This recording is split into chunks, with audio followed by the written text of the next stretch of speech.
Assalamualaikum warahmatullahi wabarakatuh. Hai teman-teman, perkenalkan nama saya Anisya Nurulaili. Saya merupakan mahasiswa semester 5 Prodi Penyuluhan Pertanian Berkelanjutan Politeknik Pembangunan Pertanian Yogyakarta Magelang. Baik, di sini saya akan memaparkan hasil praktek mata kuliah Teknologi Budidaya Pertanian Perkotaan Berkelanjutan. Latar belakang dari praktek budidaya ini yaitu Kapanewon Ngemplak terkhusus di Dusun Ngalian merupakan salah satu lokasi Merdeka Belajar Kampus Merdeka atau MBKM Polbang Tanjoma, mahasiswa Prodi Penyuluhan Pertanian Berkelanjutan dengan tema kuliah kerja nyata yang mengusung sebuah program yaitu pemanfaatan pekarangan melalui pemberdayaan masyarakat guna menciptakan kawasan rumah pangan lestari atau KRPL. Nah, dalam program tersebut mahasiswa sekaligus mempraktikkan teori yang didapatkan pada mata kuliah Teknologi Budidaya Pertanian Perkotaan Berkelanjutan, yaitu budidaya tanaman dengan sistem hidroponik dan vertikultur. Dengan sistem ini dipakai dikarenakan dalam masyarakat mudah dipraktikkan dan mudah dalam perawatan, sedangkan sistem aeroponik sudah jarang ada di masyarakat, terutama masyarakat Dusun Ngalian, Kapanewon Ngemplak, Kabupaten Sleman. Teknik budidaya pertama yang saya praktekkan yakni teknik budidaya secara hidroponik. Cara berbudidaya menggunakan sistem hidroponik sebenarnya sudah banyak dipakai oleh beberapa masyarakat untuk memanfaatkan lahan pekarangan yang tidak terlalu luas. Sistem budidaya hidroponik ini tidak menggunakan tanah sebagai media tanam, tetapi menggunakan air yang berisi larutan nutrisi. Jenis hidroponik dapat dibedakan dari media yang digunakan untuk berdiri tegaknya tanaman. Di sini saya akan menjelaskan beberapa subbab, di antaranya yaitu keuntungan dan juga kelemahan menggunakan sistem hidroponik NFT, pembuatan media hidroponik, serta tata cara budidaya selada secara hidroponik. Lalu, apa saja sih keuntungan menggunakan sistem hidroponik ini? Nah, untuk keuntungannya sendiri, yang pertama yaitu keberhasilan tanaman untuk tumbuh dan berproduksi lebih terjamin. Yang kedua, perawatan lebih praktis dan gangguan hama lebih terkontrol. 3, pemakaian pupuk lebih hemat atau efisien. Lalu tanaman yang mati lebih mudah diganti dengan tanaman yang baru. Serta harga jual hidroponik lebih tinggi dari produk non-hidroponik. Beberapa jenis tanaman juga dapat dibudidayakan di luar musim. Tidak ada resiko kebanjiran, erosi, kekeringan, atau ketergantungan dengan kondisi alam. Lalu dengan tanaman hidroponik ini dapat dilakukan pada lahan atau ruang yang terbatas. Lalu sudah banyak kelebihan dari sistem hidroponik ini, apakah ada kelemahannya? Pastinya ada. Yang pertama, kelemahan dari sistem hidroponik yaitu investasi awal yang mahal, lalu memerlukan keterampilan khusus untuk menimbang dan meramu bahan kimia. Dan yang terakhir yaitu ketersediaan dan pemeliharaan perangkat hidroponik yang terbilang sulit. Sistem hidroponik yang saya praktekkan yaitu sistem hidroponik NFT atau Nutrient Film Technique. NFT merupakan model budidaya dengan meletakkan akar tanaman pada lapisan air yang dangkal. Nah, air tersebut tersirkulasi dan mengandung nutrisi sesuai kebutuhan tanaman. Perakaran dapat berkembang dalam larutan nutrisi karena di sekitar perakaran terdapat selapis larutan nutrisi, maka sistem ini dikenal dengan nama NFT. Kelebihan air akan mengurangi jumlah oksigen. Oleh sebab itu, lapisan nutrisi dalam sistem NFT dibuat maksimal tinggi larutan 3 mm sehingga kebutuhan air atau nutrisi dan oksigen dapat terpenuhi. Yang selanjutnya yaitu pembuatan media hidroponik. Hal yang pertama kali dilakukan sebelum membuat bak-bak yang akan dijadikan sebagai media tanam sayuran, maka terlebih dahulu dilakukan pembersihan lahan untuk lokasi penempatan bak. Media hidroponik ini dapat juga menggunakan bak-bak atau guli hidroponik berupa pipa kotak atau pipa bekas. Selanjutnya yaitu sebagai tempat untuk di bagian atas pipa, yakni yang nantinya menjadi tempat tumbuhnya benih, harus dilubangi dengan diameter sekitar 4 cm. Nah, lubang-lubang tersebut berguna sebagai tempat untuk meletakkan benih sayuran atau buah yang akan ditanam. Pipa yang saling tersambung tersebut di bagian ujung paling bawah diarahkan ke dalam bak penampungan air yang berlebih. Pemasangan pompa air ini diperlukan untuk mensirkulasi pergantian atau aliran nutrisi pada pipa hidroponik.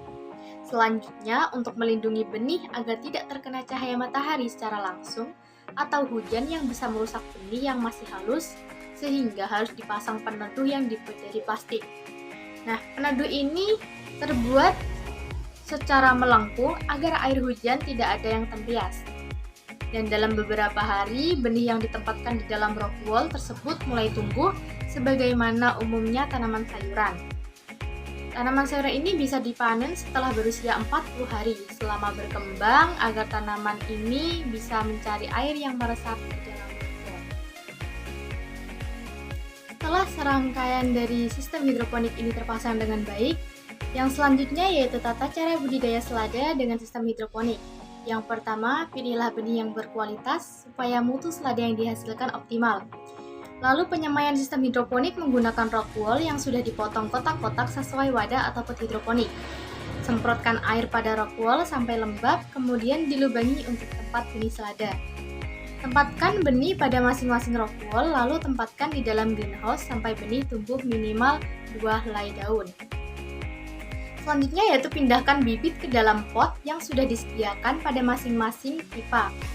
Media tanam pada sistem hidroponik hanya berfungsi sebagai pegangan akar dan perantara larutan nutrisi untuk mencukupi kebutuhan unsur hara makro dan mikro perlu pemupukan. Media tanam pada sistem hidroponik hanya berfungsi sebagai pegangan akar dan perantara larutan nutrisi. Untuk mencukupi kebutuhan unsur hara mikro dan makro, perlu pemupukan dalam bentuk larutan yang disiramkan ke media tanam. Nah, larutan ini biasanya disebut dengan larutan AB mix. Nutrisi A di sini mewakili unsur makrohara yaitu N atau nitrogen, P atau fosfor, K atau kalium, Mg atau magnesium, dan sebagainya. Nah, sementara untuk nutrisi B ini mewakili unsur mikrohara yakni Fe atau besi, Cu atau tembaga, Cl atau klor, dan lainnya.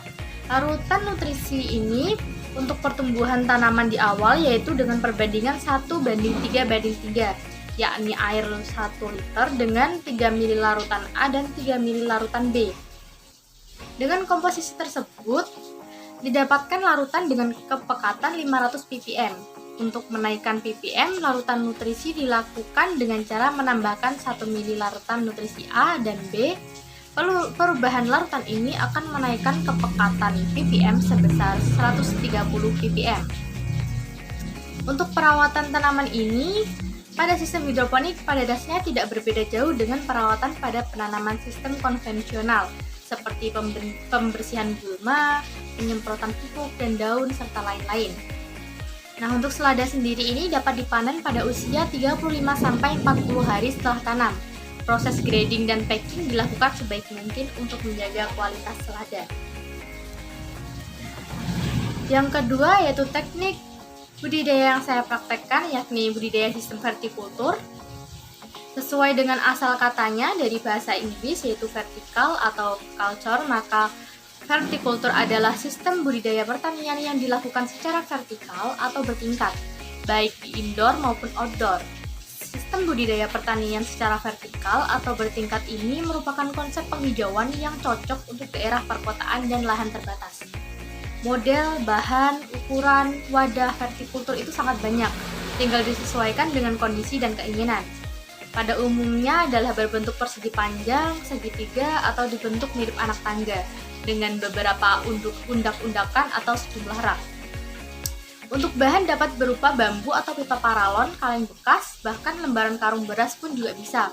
Karena salah satu filosofi dari vertikultur sendiri adalah memanfaatkan benda-benda bekas di sekitar kita. Lalu untuk persyaratan vertikultur sendiri adalah kuat dan mudah dipindah-pindahkan. Tanaman yang akan ditanam itu sebaiknya disesuaikan dengan kebutuhan dan memiliki nilai ekonomis tinggi, berumur pendek, dan berakar pendek.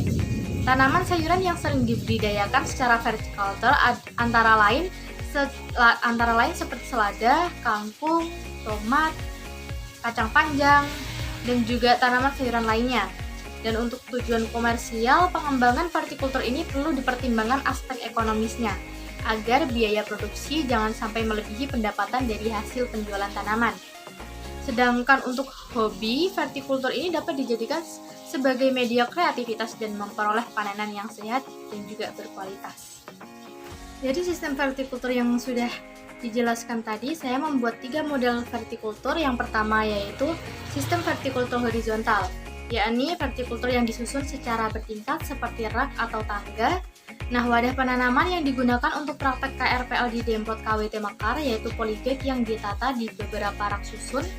Hal ini dibuat untuk memudahkan dalam perawatan, pemindahan, sampai ke tahap pemanenan. Selain dengan biaya yang terjangkau, juga dapat memanfaatkan pekarangan yang sempit, sehingga menjadi solusi bagi masyarakat yang memiliki lahan pekarangan terbatas, tetapi berkeinginan untuk menanam sayur. Persiapan alat, bahan, hingga ke praktek penanaman dilakukan secara bersama-sama oleh anggota KWT Mekar sekaligus guna memberdayakan kelompok. Lalu, model yang kedua yang saya gunakan yaitu sistem vertikultur